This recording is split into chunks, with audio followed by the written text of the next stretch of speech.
Well, it's going to be an interesting time in the UK. The UK, which is in somewhat turmoil. There are, frankly, so many reasons to be protesting about Donald Trump this coming Friday. We have very different values to his values, and that, we are not going to be silenced. The Prime Minister, the Queen can go ahead and have their cosy talks, but essentially I think it's really important that people up and down the country come out to say that the kinds of values that he represents are not welcome here.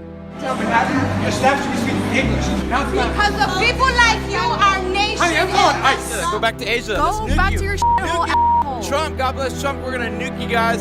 You. You're gonna get fired. What's your name? Okay, Maria's your name. Maria. Bye, Maria.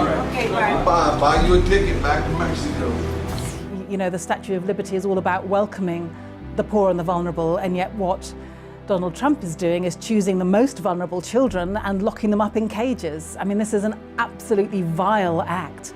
And the fact is that although now public pressure has come to bear so that he has had to reverse that policy, there are still around 3,000 children who've yet to be reunited with their families. Call me Mr. Brexit.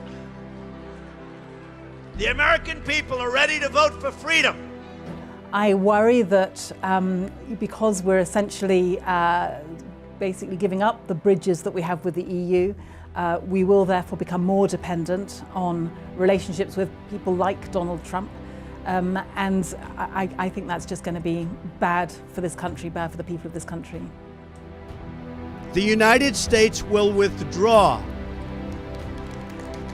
from the Paris Climate Accord.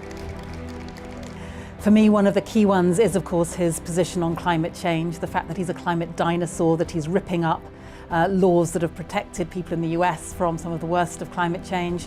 I mean, this is a man who has the potential, by being the leader of the free world in a sense, to be absolutely showing some climate leadership. Instead of that, he is absolutely a climate vandal, and I think the whole world will suffer as a result.